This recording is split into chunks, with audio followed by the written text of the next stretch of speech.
Welcome back ناظرین. ہمارے ساتھ موجود ہیں فواد چودھری صاحب, سینئر سیاستدان ہیں. رضا ڈار والی سٹوری پہ بات کریں گے. فواد صاحب بہت شکریہ ہمیں پروگرام میں جوائن کرنے کے لیے.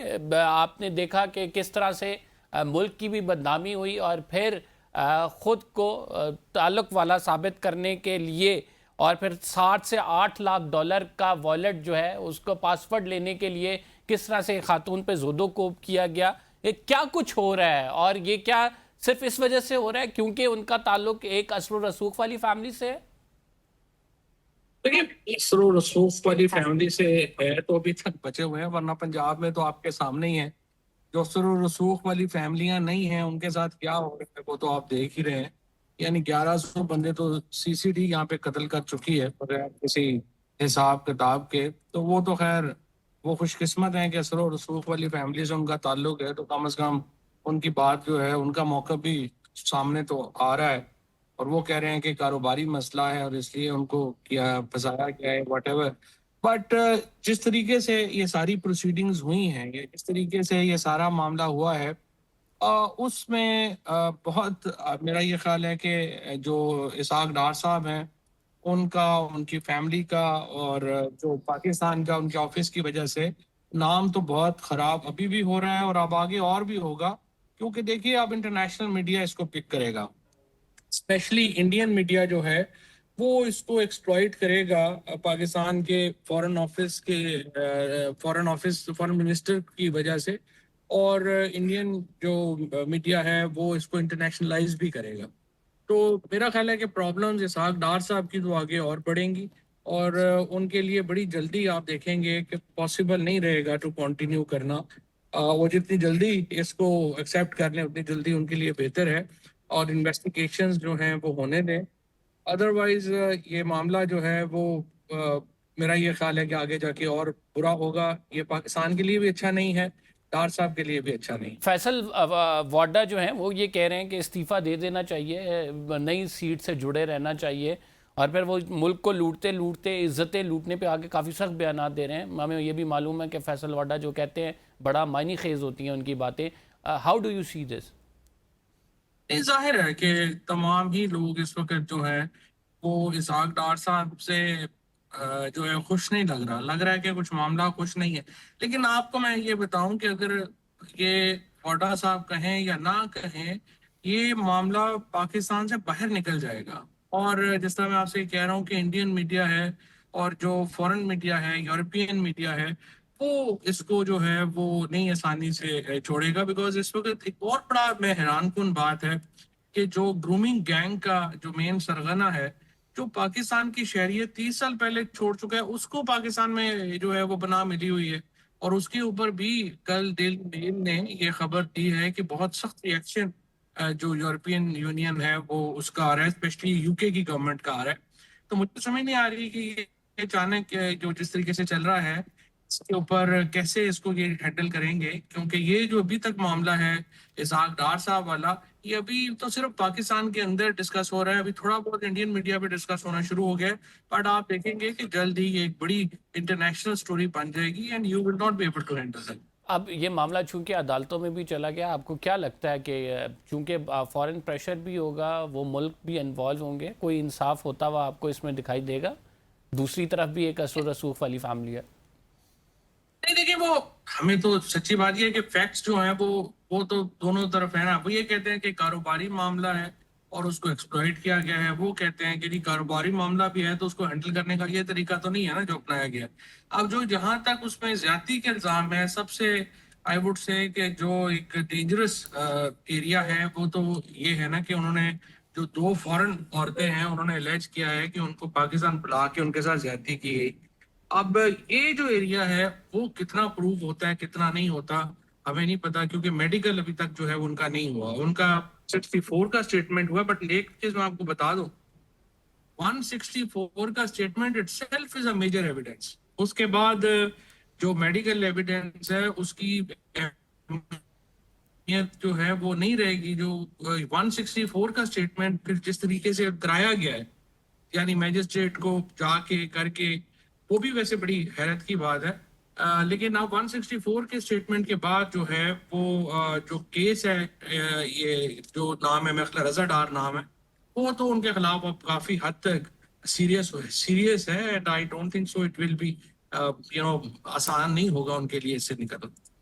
یہ ڈار فیملی کے لیے کس حد تک ڈیمیجنگ ہے؟ ملک کے لیے تو ہے ہی ڈیمیجنگ، اور جس طرح سے یہ سارے جو تانے بانے ہیں وہ ظاہری بات ہے رولنگ کلاس پہ بھی، رولنگ ایلیٹ پہ جو اس ٹائم پہ حکومت پہ ہے، اس طرف بھی لوگ انگلیاں اٹھا رہے ہیں. تو how do you see this? And آپ کے کامنٹس بھی اس پہ چاہیے ہوں گے کہ وقتاً فوقتاً ایک نہ ایک ایسا ایشو اٹھ کے آتا ہے جو کہ جو تھوڑی بہت کارکردگی ہوتی ہے اس پر بھی پانی پھیر دیتا ہے. کارکردگی والا الزام تو پھر آپ نہ ہی لگائیں. کارکردگی تو آپ کے سامنے ہے، وہ تو بالکل ہی زیرو ہے. لیکن اصل مسئلہ یہ ہے کہ ڈار صاحب اور ان کی جو فیملی ہے، میرا یہ خیال ہے کہ ان کے لیے کافی سنگین یہ اس وقت الزام ہے.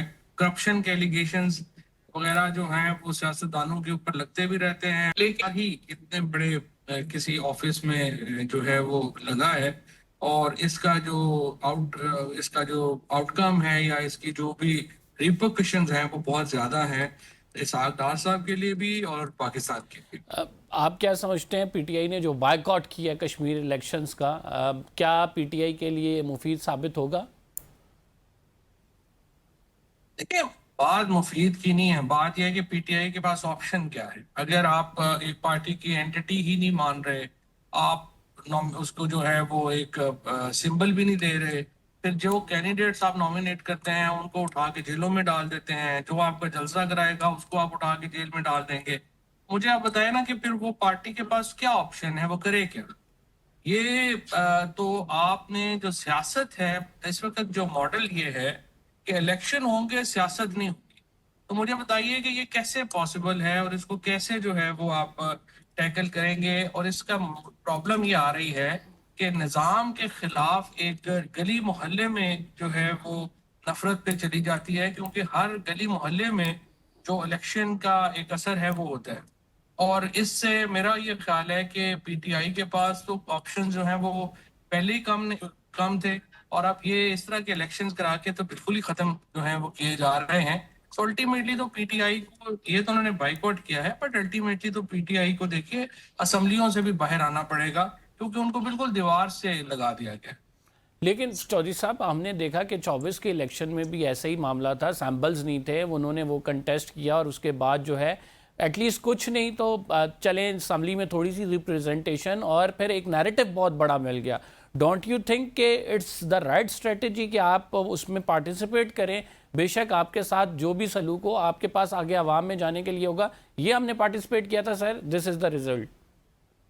کیا رزلٹ ہے گلگت بلتستان میں؟ کیا رزلٹ ہوا ہے یہاں پہ؟ کیا رزلٹ ہوا ہے؟ اور جو 24 کی آپ بات کہہ رہے ہیں وہ الیکشن کے نتائج مان کے پی ٹی آئی کو اس کا فائدہ ہوا ہے یا نقصان ہوا ہے؟ یعنی عمران خان کی جو 2024 میں جو کت تھا، جو ان کا جو پی ٹی آئی کی پالیٹکس تھی، وہ 2024 میں کہاں تھی اور آج کہاں ہے؟